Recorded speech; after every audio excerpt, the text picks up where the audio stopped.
everybody, and welcome. Thanks for joining us here tonight. We are back at Potomac Station Coffee House in Dormont. We have a great show, but first, I'm Valerie, that's David, and this is our Gen X Pittsburgh podcast.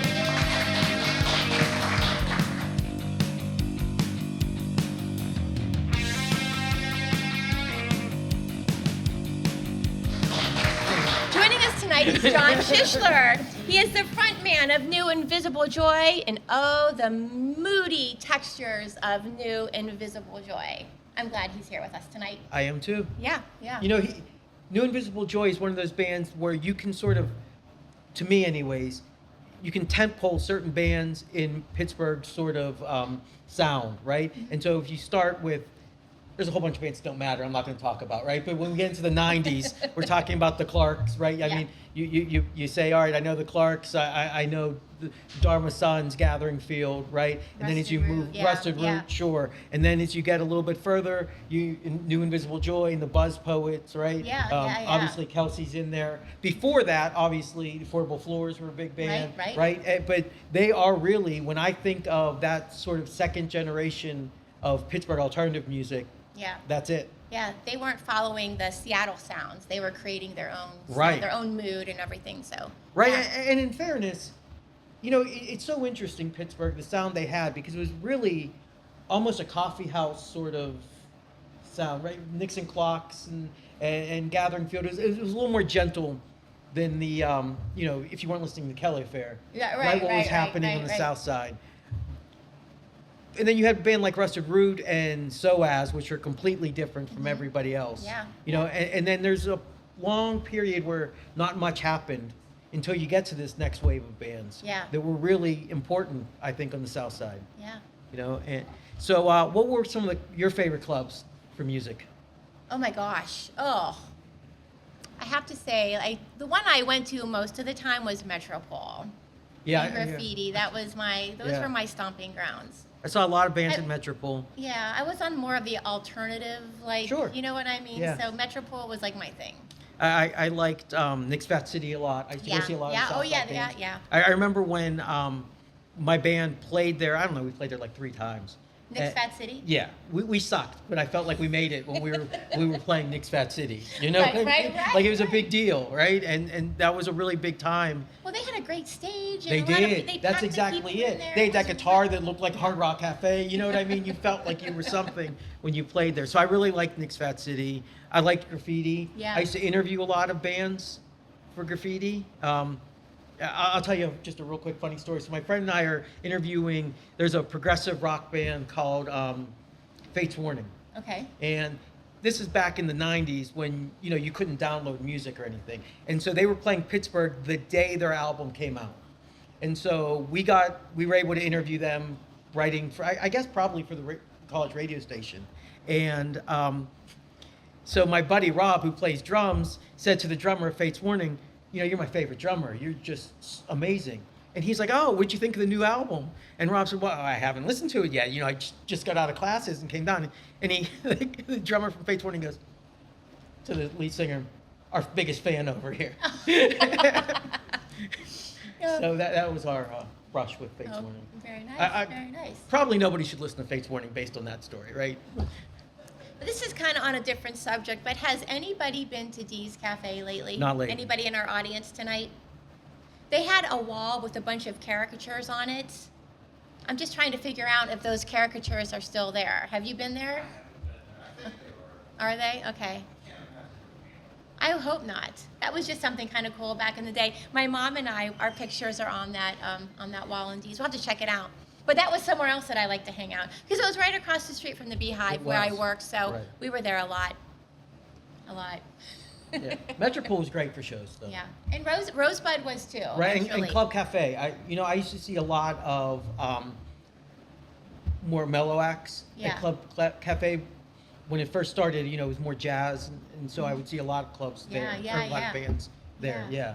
Very cool. Yeah. Well, I can't wait to talk to John in a little bit. Yeah, let's get to it. Yeah, let's take that sponsor break, and we'll be right back with John Schisler. Where do Pittsburghers go to make a good night even better? Con Alma in downtown Pittsburgh, where the lights stay low, The jazz speaks for itself, and the kitchen is on point. Come early and stay late, and let the night do the rest. That's Con Alma, downtown Pittsburgh.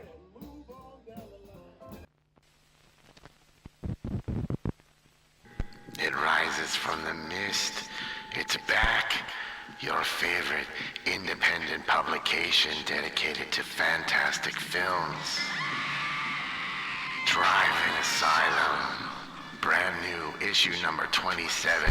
Piranha. Werewolves. Gremlins. It must be Joe Dante, the one and only. James L. Conway, who once unleashed the Boogans. And also the queen of Fulci's Living Dead trilogy, Catriona McCall.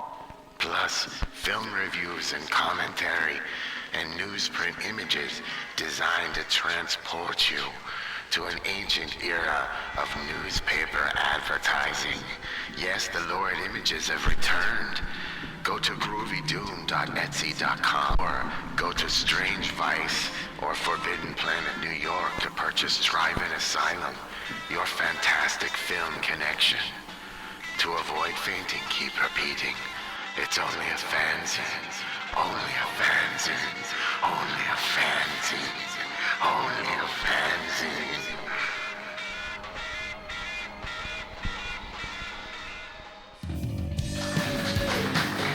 Welcome back to GXP. We're here with John Schisler. Oh my gosh, thanks for being here with us. Thanks for having me. Yeah. So we were talking about Dee's Cafe earlier, and I just found out that in order to have your caricature on the wall, you had to drink a lot. So that says something about me and my mom. What to say about your mother? That was going to be my question. And Tom Coleman, yeah, he painted all those caricatures. Did you hang out at Dee's back in the day? Yeah, Of course you did. that was our place that we hung out the most would be Dee's every Friday and Saturday night. If we weren't playing, we would go to Dee's and just meet all our friends there. You know, we would hang out upstairs a lot. Yeah, right. And so we'd go up there, and I was just thinking about how they had a cigarette machine there that you would go. This is when I smoked. Yeah. And you would go, and everybody was. It was just Right. a cloud of smoke. I'd have a friend that would come with us in like a bathrobe and just drink, and it was great. Yeah, I mean, it was Dee's was. amazing. Yeah. The freaks I and don't. geeks Yeah, I on the haven't south been in side. so long, Right. Yeah. but it was my favorite spot. They had really good food too, and they got rid of their grill several years ago, which was very sad because I the had no idea they cheeseburger. had food. Oh yeah, and it was. I mean, I really know they good. had food a long time ago. Yeah, It's yeah. steel mills, right? Yeah. I never ate there. Yeah, me either. I drank a It lot. tells you what but I never did, right? smoked a lot of Yeah. cigarettes and Right. drank. Right. But to my kids, I didn't smoke at all. Well, you know, it's kind of funny. My son is turning 21 in the next few days, and as you're talking about the cigarette machine, I remember the guy that used to card you. Do you remember you would have to Yeah, get yeah. carded as you Right. That's walked my in? neighbor. Yeah, right so across you mean the as street soon as from you me. walked Yes. in on the seat, Right. Yeah. the wooden chair. Yeah, my neighbor is that guy. Yeah, you don't Really? see that Yeah. anymore. And Yeah. I mean, maybe I don't go to the right clubs anymore, Well, right? Maybe. we're older. Do you I go don't to any get carded. clubs anymore? They wave you along. Right. You're- Right. Come on through. Remember, like you would go out at 10 o'clock at night. That's when Yeah. we got ready. I was Right. getting ready I at know, like I know. 9:30. And 10 then o'clock. after dancing at the upstage and White Eagle, we would go to. Oh my God, Chiefs! Remember Chiefs? Oh, yeah. Oh my God. Oh gosh. The guys, when I first, once I was in New Invisible Joy for a little bit, but you're talking about Chiefs, and then when John Bechtel left Yeah. Kelly Affair, and I joined Kelly Affair, Michael and Jack Schmidt, yeah. they hung out at Chiefs all the time, and All that the was when I time, went I know, over there. I know. So I hadn't been, but I bet we ran around together at some point because I Yeah. was friends with Jack too. Yeah. So, yeah. yeah, we were Remember really Jack. tight back in the day. I forgot that you were in Kelly Affair for a while there. Yeah. Yeah. Yeah, So, could you talk about your background pre Kelly Affair? You know, like growing childhood? up. Yeah. Yeah, where'd you grow up? Did Where'd you have you a go Huffy? to college? Oh, those things. I had a mongoose. Oh, right. I had a Predator, so yeah. See, I grew up in Easton, PA, on the Oh, border yeah, of yeah. Pennsylvania, New Jersey. I grew up right down. I was called a walker. I walked right to my school, which was 5 houses down from the school. I was a latchkey kid, and when I started, like I guess first grade is when I came home. My mom would be there, and then fourth, fifth grade, then my mom started working. Right. So I was like a normal kid, big wheel, all that kind of stuff. See, I'm dating myself. Like, big wheel, all the things Green machine. you don't own anymore. Yeah, right. You know, I had one of these things where it was like a 6-wheel and you turn it Right. Oh, like yeah, you this. could Right. skid Yeah. out Yeah, kind of yeah. thing. all that stuff. Saturday morning cartoons and Right. and everything like that. And then I went to a Catholic. I was in a public school, but I was fighting all the time. My parents pulled me out of middle school to go to a Catholic school, and I did that until my junior year, and then I went back to public school because I was kind of a problem child. And then after that, I went to Indiana University of Pennsylvania.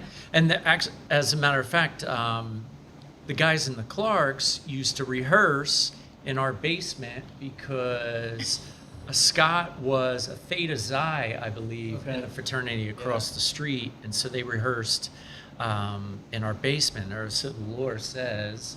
I went to school there in '87, or '88, spring '88. Okay. And, It's so remarkable to me that you say you used to fight because you're such seriously, like a laid back, sort of calm guy. Yeah. I would never no, I used picture to, you. I used to fight a Yeah, lot. yeah. But I Scrappy mean, little John. just, my Yeah. brother was like that, and that's how we kind of grew up. And it was very, like, middle class, Yeah. blue collar, middle class. My father was an engineer, and my mom was in like the hospital auxiliary, Yeah, and like yeah. as women did back then. Right. And but I don't know. I think that kind of moved into me being a singer and a front man and stuff. I always wanted to be the center of attention, and sometimes not in the best of ways, and, Right, and for I sure. was always in trouble. So What did you study in college? communications media. Okay. It was, in the beginning, was journalism. Yep. And I wanted to actually be a writer. And then I got into journalism because it was just, it was more reactive. Right. And then I picked up photography as a free elective, just on a whim, fell in love with photography. And then I just stuck with that. I was like, wow, you can take photos and get paid for it. And it didn't seem like a desk job to me. Right. And it kind of fulfilled this artistic expression that I kind of Well, clamored onto. what came first, music or photography? Music. So I sang in this thing called the Pocono Boy Singers, which was when I was 12, 13 years old. And it was very performative chorus yeah. kind of stuff. And it was very strict. It was extremely strict, but it was an amazing experience. And then I kind of discovered, my brother started turning me on to like Black Sabbath, Yeah. and then Supertramp, Oh yeah. and Right. then Kansas, Yeah. and Foreigner, Right. and Foghat, like all these, Right. All over the so place, it yeah. was a turntable and headphones. And we shared a bedroom when I was 7. He's 7 years older, and so I would listen to his music all the time. And just that's really what I wanted to do. Was music really spoke to me, as it does many people. And I sang, but I didn't really get into bands or anything until I was like 14 or 15. Okay. Started messing with, kids that played music. Yeah. That's when you kind of pick up the Right. guitar and stuff, that age, 13, 14 years Yeah, old. yeah. So, Yeah, it took me a lot longer, and Yeah. I spent probably 8 years trying to learn how to play Iron Man by Right. Black Sabbath, and Yeah. realized that probably wasn't going to make it as a guitar player. well, I know Mike, our guitar player, said, his parents said you can play a sport, but it's just like one thing that you can do, and Yeah. he just practiced guitar, and that's really what a lot of kids did, was practice guitar for 8, 9 hours. As soon as you got Sure, home from that's school, right. all day, Sure. fall asleep with the guitar in bed. Yeah. That was really the time when you had time to do things. Right. Now you just squeeze some stuff in. That's why we're recording now, and I'm mixing at night when everybody's kind of asleep. I was going to have. Yeah. We'll talk about that. at the Yeah, end. I won't jump all We'll over. get there. You fired at me, and That's I'll- the conclusion of the journey, I'll right? answer. Yeah. Yeah. So, I know that you went to college not in the city. How did you end up coming to the city? Can you talk about that? A Yeah, little bit? so I went to IUP, and I would come every once in a while for photography classes. The only place you could get film would be Bernie's. Oh, sure. Oh, So yeah. we'd have an infrared project, we would get a Bernie's. Yeah. So it would be, if I was dating someone at the time, like, let's go to the city and make a day of it. It Yeah. was like this thing. Right. And so once I graduated, I moved back home. I interned at our hometown newspaper. And then I got my first job was in West Virginia, which I loved West Virginia. It was amazing just to be outside. Yeah. But it was kind of a clash, cultural clash. Right. Where I grew up, we were an hour and 20 minutes away from Philadelphia, about an hour and 15 minutes from New York City, Sure. because we were kind of in that triangle. Yep. And so that's kind of what we would do, not all the time, but it was kind of an urban environment. So when I went to West Virginia, I was considered an outsider, even Right. though I was in Pennsylvania. It was very insular. Yeah. And one of my fraternity brothers said, hey, we're opening up this newspaper in Pittsburgh, because they were the Greensburg Tribune Review at the time. Right. Yes. And we opened up a thing where Buca di Beppo was Yeah. in Station Yeah, Square. I remember that. And said, why don't you Right. come down? You'll make more. I was making $12,000 a year. Yeah. He said, why don't you come down here? You could, do your band thing, because I was singing in Yeah. a college band. Right. And you can, play in a band and, be a photographer part-time. Yeah. And within a year, they hired me full-time. Wow. And so, Yeah. but we were talking about the South Side. When I had my interview to be here, listen, Kroger's was where you would go get, like, Right. if you wanted to feel international, Right. you'd get like ramen noodle Yeah. or something Yeah. like that. So I had a job interview over on the South Side, at Station Square. Yeah. And then my girlfriend at the time and I went to Mike and Tony's, got a gyro, and we would walk up and down the sidewalks, and there were like people, Yeah. spilling out of the beehive. Right. Like nose piercings, different color hair. Right. Mohawks. This was all like crazy I to me, understand it. coming from, whitewater rafting and, Right. the other Right. things that we were doing in West Virginia. And it was awesome. I was like, this is where Yeah. I'm going to be. To me, I was only, 23 at the time, 24, right around there. And it was an eye-opener for me to live on my own, to be in a city, to kind of carve my own niche, Yeah. I worked And- for the guy that owned the Tribune Review. He owned a radio station with somebody else, KQV. And and Scaife. yes, Yeah. And you're talking about the salary. Yeah. I was the production director. KQV is the oldest radio station in the United Yeah. States.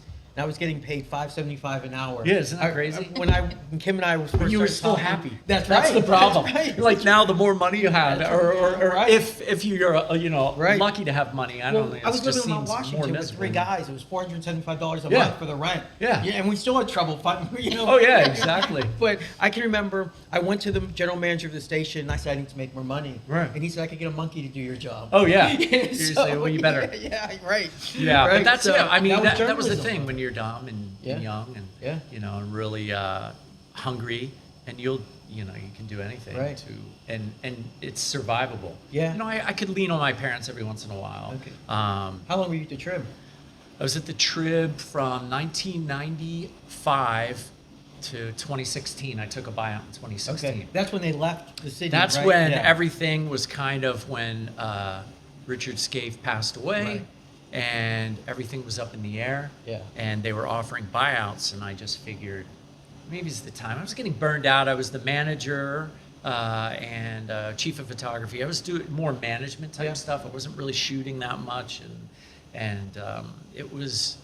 I was burned out, and we just had twin newborns, and so I just decided. Twins. Wow. Yeah. Wow. Yeah. You know, I'm only 25. Yeah. My hair fell out in a week. Yeah, I get it. Trust me. Yeah. Yeah, I have one. Yeah. It's all my hair, right? And like, don't touch my hair. Right, right. Yeah. People ask me all the time, when are you gonna have another one? I say, when I can afford the first one, right? Yeah, right. So, But and that was it. Once I left in 2016, then I kind of just took time off. You know, I wasn't even in the band at that Right. point. There was no band, and I was just being a dad, a work from home dad. That's awesome. You know, Yeah. and my wife's career took off. Right. And it was great to be a part of their lives, my children's lives. Sure. But you know, it's you're always itching for something more. Right. You know, when trying to be creative and stuff like that, and you Right. kind of get caught in that mother's little helper kind of Yeah. thing instead. Yeah. So. Well, can you talk about the band? How did it come together? How did you meet everybody? Sure. So when I first moved here, I was at a party, and I bumped into Mike Gatos, who's the guitar player for New Invisible Joy. But at the time, he wasn't in a project, and he was looking for a guitar player. I'm sorry, he's a guitar player Right. looking for a singer. Right. And I said, well, you know, I sing, Yeah. and I'd be interested in doing this with you. He's like, well, I'm kind of like in a band right now, but we're getting rid of our singer. And I said, you should just kick him out. I want to join. Yeah. He's like, well, we have a gig. There was a place in West Mifflin. Oh, yeah. Across from City Limits, right? No, it wasn't City Okay. Limits. What the West heck was it? I know exactly what it is, and I can't. It was on was it on Lebanon Church Road? I feel like it was like on the way to Kennywood and on that main drag, but I can't remember it. Like Mike would know right off Okay, the bat, you know. And so they had a show there, and I apologize for not Yeah. remembering that. Wasn't even And- your show. No, and when he was like, he said, just kick him out. I was like, kick him out, Yeah. and I'll just make stuff up. Yeah. I'll just sing. Wow. And that's what we did. And I sang our first show. I just made up lyrics to all their songs. Unbelievable. And then they let me join the band. And the band was called Vent. And so we just played a couple, you know, shows. It wasn't really that big. We weren't, you know, huge. Made a cassette, which you did at the Right. time. What, And what kind of music was it? it was coming off of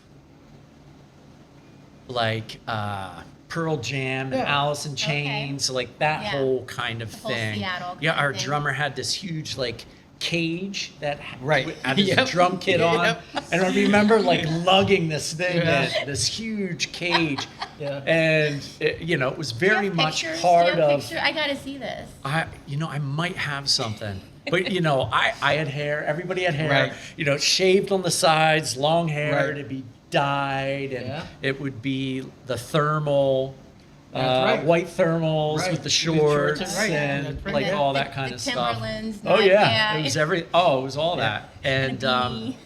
we played that for a little bit, and then I joined. We wanted to start a new band. It really wasn't working. Two of the guys left in the band, and so we pulled together New Invisible Joy, and we just started writing things. And this was in '99, going to 2000. So oh my God, 26, almost Yeah. 26 years ago.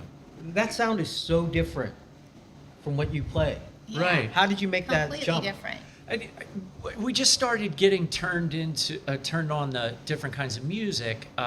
You know, there was a little bit of stuff that I listened to in college. I mean, it all has kind of sprinklings of it. Like I would listen to The Resonance. I don't know if anybody heard of The Resonance, but that would be a thing, or XTC, Right. you know, and then we started the whole thing with like Suede. Yep. It would move into Suede and a lot of like Britpop stuff. Right. And that was The Verve.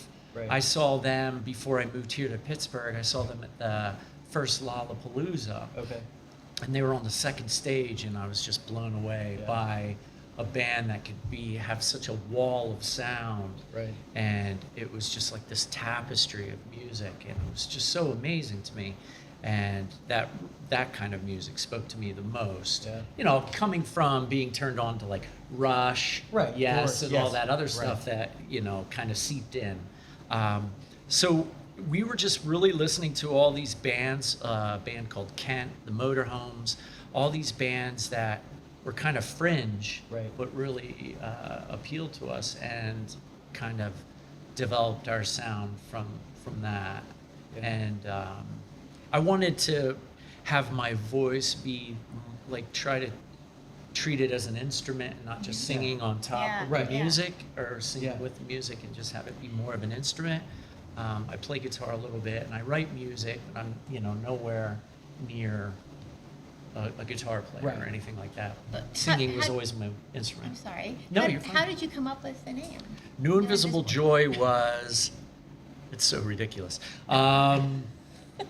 I was at a friend's house, and he lived in Brookline at the time, right up from Fiore's. We went to Fiore's, went up to his house, and I was like, we need a name for this band. You know, we're going to start recording soon.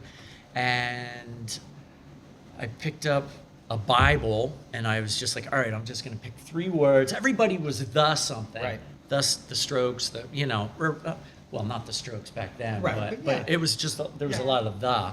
And I wanted a 3-name title, and it just was like New, Invisible, and then Joy, and that was it. And I'm not against the Bible, Right. but I'm not a Bible Yeah. guy, even though I went to Catholic school and Sure. everything. But that was just Well- the 3 words that spoke to me, as far as that you could string them together, Right. and That's it really made cool. some kind of Yeah. sense. You know what's amazing to me though is that so you were sort of developing this sound just based on your influences. Correct. But it became so contemporary, and what you're talking about doing with the vocals, I've heard Maynard, I can't think of his last Oh, name, from Tool. Yeah. and Tom York both say that they were experimenting with, you know, trying to do something different with their voice, making Yeah. more than just sing on top. And here, so your sound is, I mean, exactly lined up with where you were. That's Right. amazing to me. Well, that was the thing. I mean, you would. Jeff Buckley was huge, right? In '94, right around in there, and that was the first time I heard somebody where it's like, wow, this guy, other than like Robert Plant or something like that, this was like a guy that was my age at the time, Right. that really explored himself vocally. And I started getting turned on to like Indian music, and where it was just your throat and your voice was just carrying this tune, but you weren't saying a lot. Right. And this really appealed to me, and the music was powerful, but the voice just soared. And so I tried to do that too, as well as I could. Yeah. And it was exciting for me, you know, I wanted to have something, well, we wanted to, it wasn't me, but we wanted to have a sound that was kind of like the Verve, and kind of where it was a wall of sound. Yeah. But the thing is when we first started doing that, that's kind of what came out in our first record. But we kept being told, like where's your hit? Or, you know, that was the thing when we Yeah. were chopping around. It was always, I don't hear it on the radio. I don't hear it on the radio. And it kind of, I feel bad, like these days with YouTube, kids can play music however they want to, and they'll reach an Sure. audience, right? And Right. they can reach it on their own terms. And then they have a built-in following, and then companies might say, hey, Right. you already have this following, we don't have to build this anymore, right? But for us, it was flyering and talking to A&R people about how we should sound and where our songs are, and why is it more than Yeah. 3 minutes, and it was really stifling, and there was a lot of infighting after a That had couple to be albums. frustrating. It was, because you'd second guess when we first started writing. You would just sit and you'd play, and whatever kind of made you have goosebumps, Yeah. you're on to something, Right. right? And you're feeling it, and you're really in this moment, and it's hard to reproduce that. And you're trying to harness and bottle this lightning to us. Yeah. And then when you start writing something, you're like, well, where's the hook? Or where? And you know, you're starting to put the cart before the horse, Right. and you're not exploring this creative outlet anymore.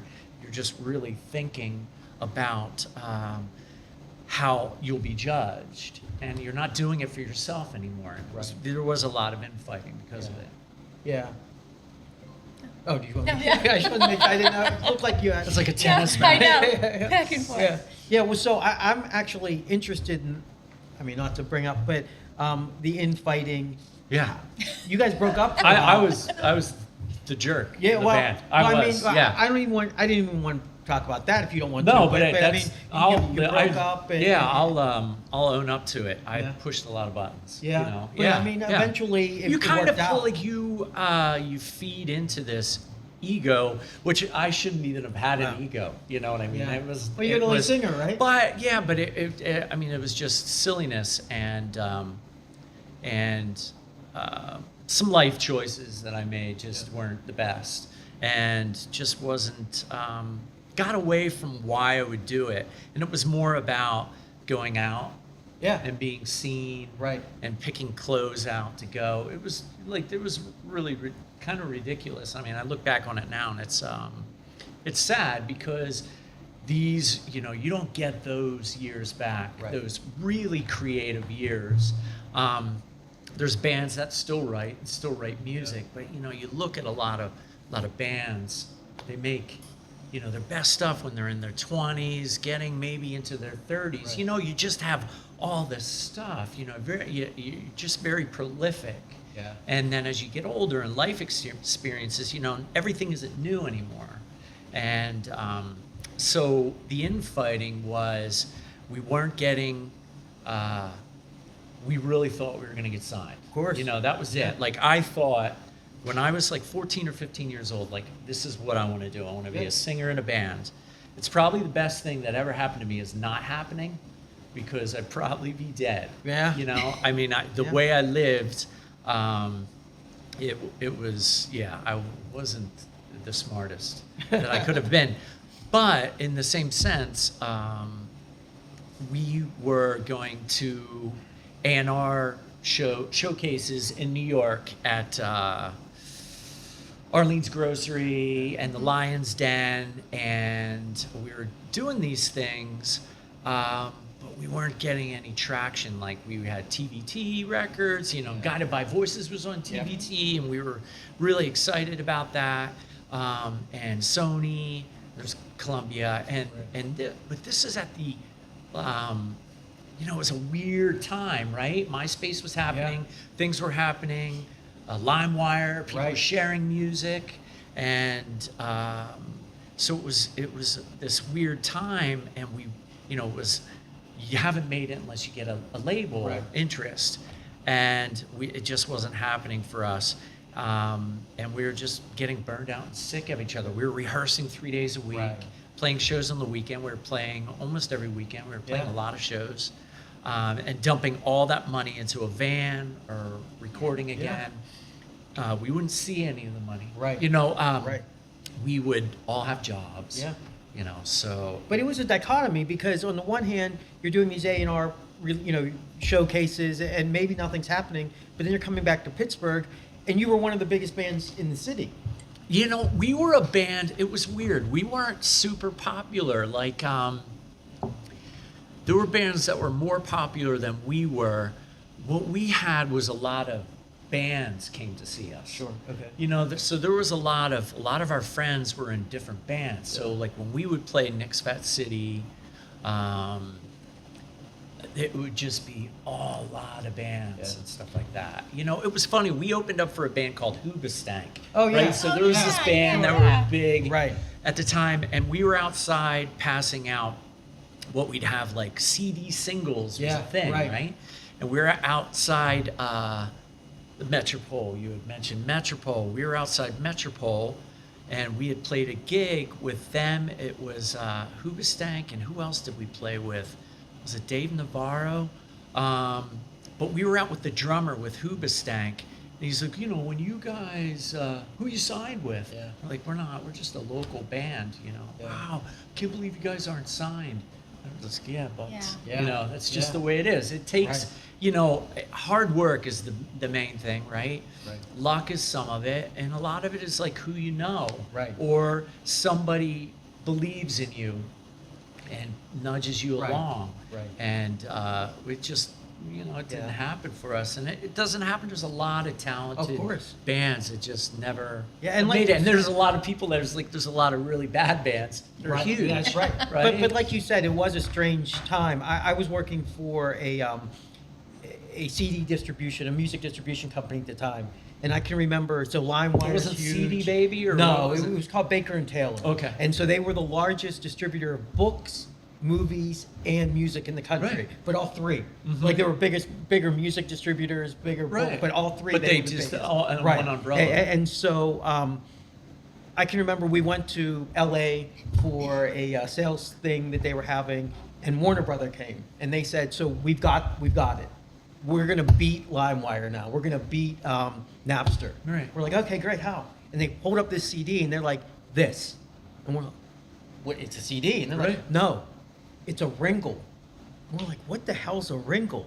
And they're like, "All the record labels are signed on to this. Universal, Sony, there were 4, EMI, Yeah, the big all of ones. them is signed on to this. It's not only does it have a single, but it has a ringtone.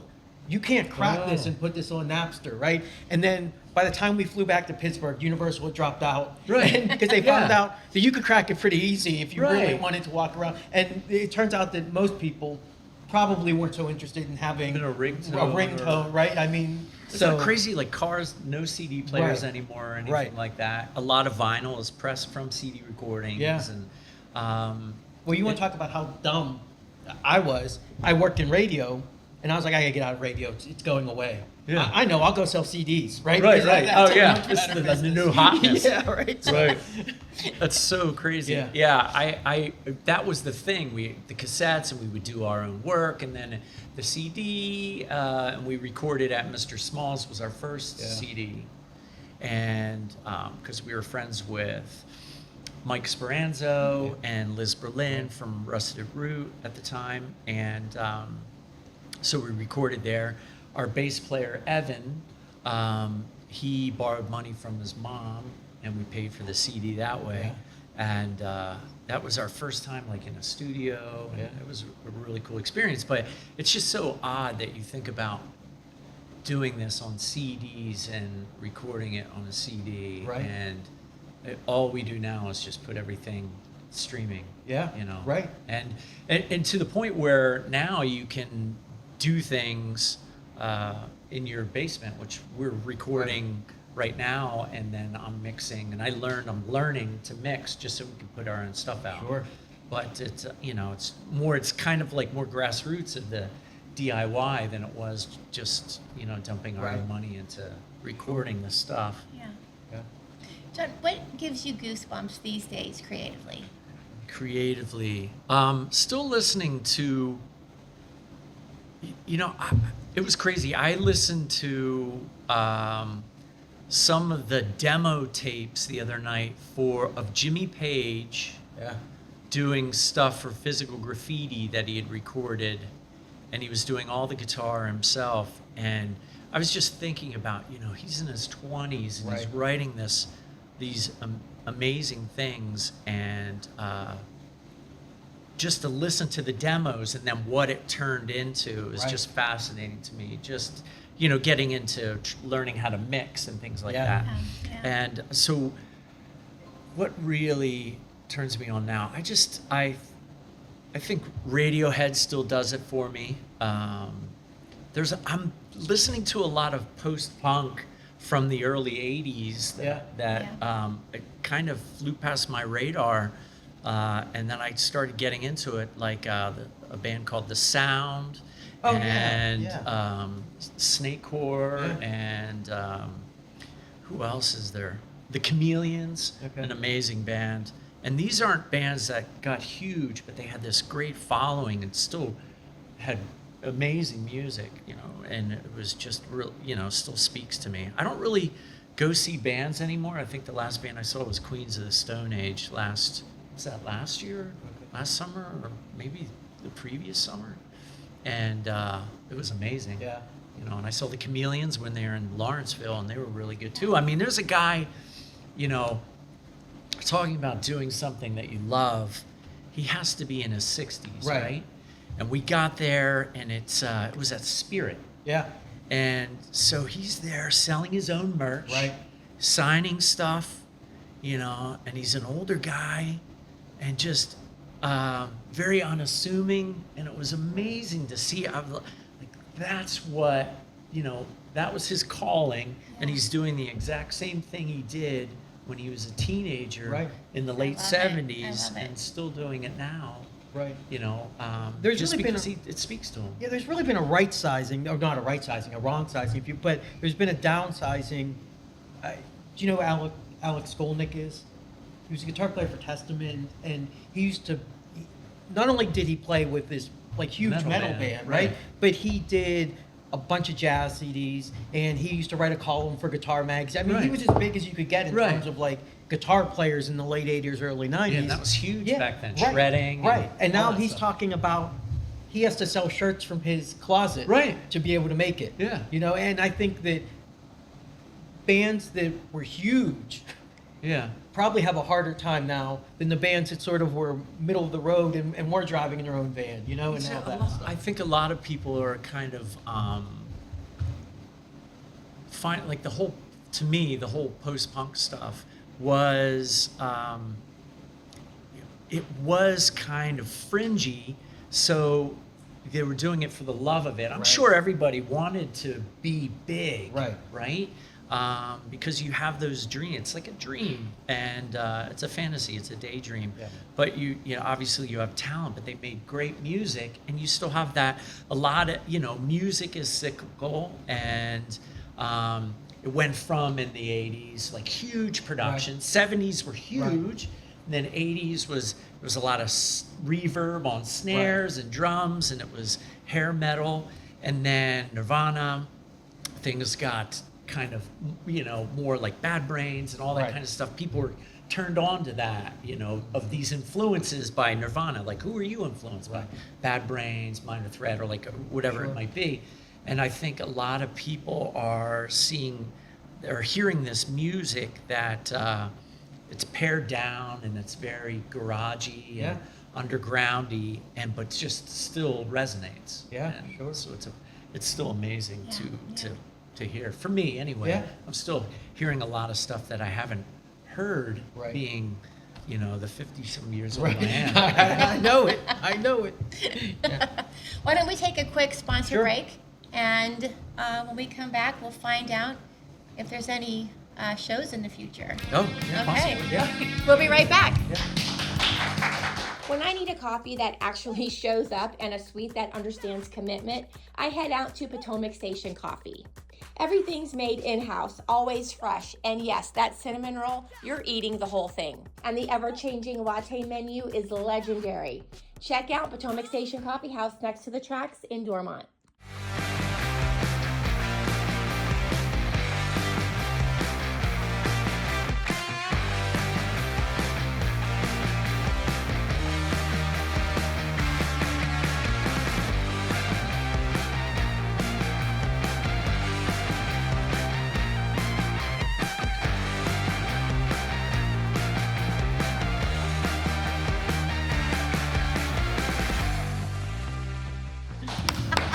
Oh my God! Welcome back to Gen X Pittsburgh. We're I feel here like a with beat-up. John All right, go ahead. from New Invisible Joy. Question: you talked about how the band kind of separated. How did you fall back in love with music? Tell us how you guys came back around. Well, it's strange. So I started singing with like a band called the Mandrake Project, which I would do. It was more progressive Yep. music, and so progressive rock. So I sang with them, and that would kind of like scratch the itch. And then we found out our drummer's father had passed away.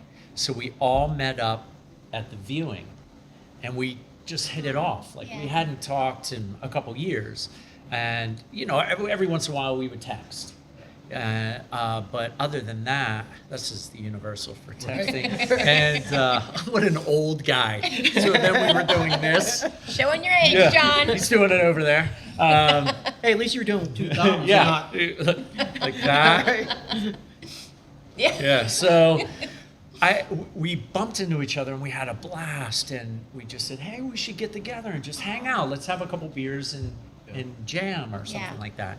And it was weird. We just started writing right off the bat. We had one rehearsal and we just Wow, that's had ideas fantastic. and started doing stuff. And I think we've done 4 or 5, songs so far, and just doing them piecemeal, one at a time, writing something and just hanging out. And we started like Mike, our guitar player, would have a gathering at his house, and we would bring the families and make it a family affair. Nice.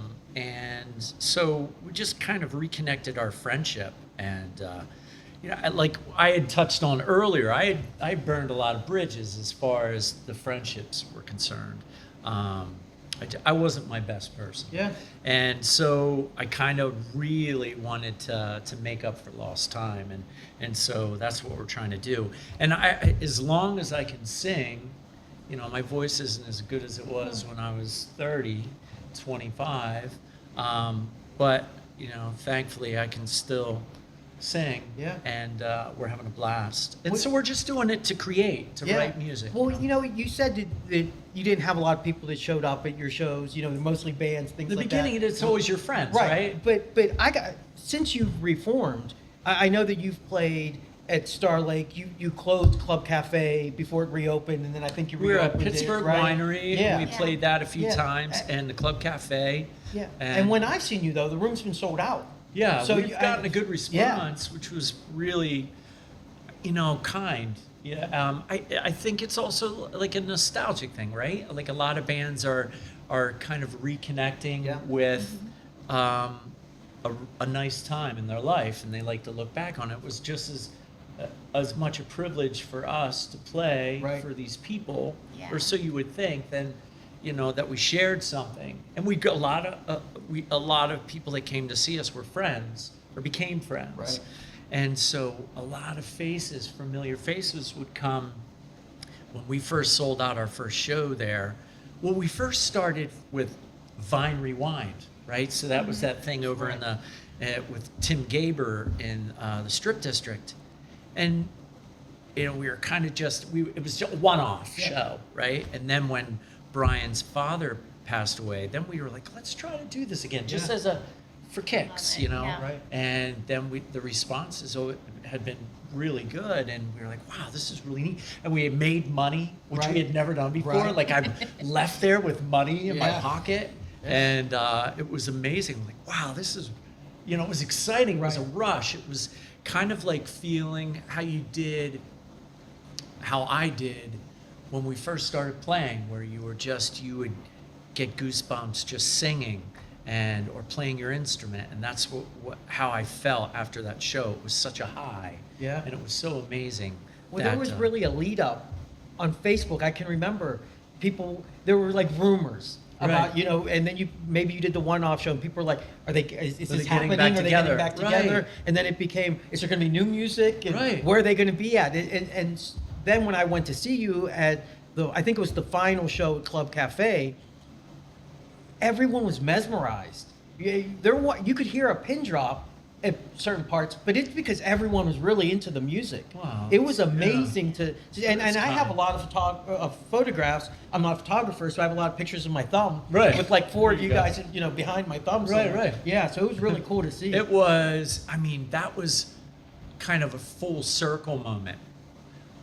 We had a lot of really good shows at Club Cafe. They always treated us really well. We developed a lot of really nice friendships. It was an intimate setting, and we would go there all the time too. It was like I said, D's. We go to Lava Lounge, D's, and Club Cafe. Mm-hmm. But we saw a lot of really good bands. They would have national bands that would come, and they would let us in for free because we were friends with them. We felt special. Sure. When we went there because of our band.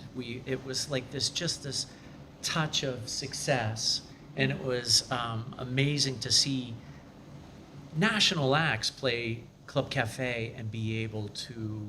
There was a band called Tahiti 80 Right. that played there, and I love them at the time. They were really big, and Jeff Buckley's guitar player was in a band, and he played there. And so we would go to these shows, and it was really neat to hang out at Club Cafe. But it was, like I said, it was a full circle moment. We had a CD release there. Our last CD release was there at Club Cafe. No, not our last CD. Our last was at the Rex. Oh, yeah. And when that wow. turned into Yeah. a kind of a venue, Yeah. right? For a a hot minute, as yeah. the kids said. Right. Right? I saw Osric Tentacles there. Yeah. Oh, really? Yeah. Wow. Yeah. Yeah, so going back to your question, the response has been great. Yeah. I mean, I didn't think that as many people would be into it as they were, because it was 20 some years ago. Our last album came out. The last time we played was 2012. Right. Before, we got together for the Vine Rewinds, and then these recent shows Yeah. I'm sorry, I keep turning away from you. These last shows that we played at Pittsburgh Winery and Millvale Music Festival we Yeah. just Yeah. did Yeah. recently, and we're going to be doing that again coming up. But yeah, What are you we're- playing? I'd love. the Millvale Music Festival. We're playing the stage right next to the Funhouse. That's Okay. on that little hill. So I believe that's where we're playing, because we played the Sanctuary last year, Okay. and now we're playing outside. Do you know the date? It's the 13th. No, it is May 16th. Okay. Okay, right. So that's it's a Friday night. I know it's May 16th. Yeah. Okay. Yeah. I'll take your word that it's Yeah, Friday night. it's definitely going to be. Yeah, I'm going to be there. So I hope we're playing. Yeah, right. What can we look forward to in the future? In the future, we're in the midst of, I was laying down vocals last night for a new song that, actually what's really crazy is I've started to write music and bring it to the band. Oh, that's great. And they've been receptive. And so this is one of those songs, and I'm laying the vocals down right now, learning to mixing this stuff and mastering.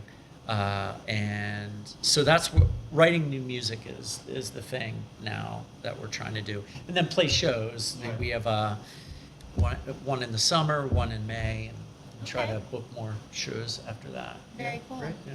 Great. What about your legacy? What do you want Pittsburghers to remember about New Invisible? I wasn't such a. I want them to think I wasn't such a jerk. Me too. Yeah, exactly. That we're a decent band. Yeah. That we're a decent band, and that people felt something when we played music, and we inspired people to listen to other music. I don't know. I don't have a legacy as far as I want my kids to be good people. Right. Kind of how things shift, how none of my kids are into music, Yeah. which is absurd to me. Right. Like not one. Yeah. We had a Right. piano in our house. Yeah. I couldn't get it to stick. Right. But that was the same thing with me. Like, I think when you find something on your own, it's when it sticks. Right. Because it's on your own terms. I don't want anybody to think that we were the band that could have been. I think we were just the band that was, Yeah. who they could be. Right. Right. Yeah. Nice. Well, Nice. we still have one more thing. Yeah. Yes. We have some questions for you. Yeah. Ooh, And all is you this have like to a rapid Yeah, fire thing? exactly.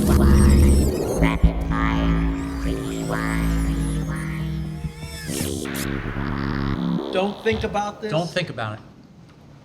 just answer the question. Yes. It's that simple. It's Yes. not that hard. Okay. All right, you ready? I'm ready. Okay. Iron City or Rolling Rock? Rolling Rock. Sorry. Three Rivers or Heinz Field? Oh man, Three Rivers. Favorite alternative band from the 90s? Favorite alternative band from the 90s. My God. I mean, what would you consider an alternative? I know I'm going to come up with like 10 when I'm driving home. Yeah. Right. Damn you could have been cool. Said something really awesome. Soundgarden. Oh, yeah. Was the Oh, band. yeah. Louder Than Love was probably Oh, I love the that. album Yeah. that turned me on to like being hard, but being raw and not sounding like anything else. Love it. And Love a it. cool name. Yeah. Turner's or Schneider's? Ooh. Well, I get Schneider's milk now. So That's all right. I'm not Yeah. I That's still a can first. tolerate lactose. Yeah. So Good for you. Oh my God. Favorite 90s movie? Favorite 90s movie. You can expand it to 80s. Gen X. Yeah, see, my God. Blade Runner. All right. That's probably my favorite movie of all time. Blade Runner, obviously the Star Wars. Yeah. I remember going to the theater to see Oh, Star yeah. Wars. But I would say Blade Runner is like or maybe the first Alien movie. Okay.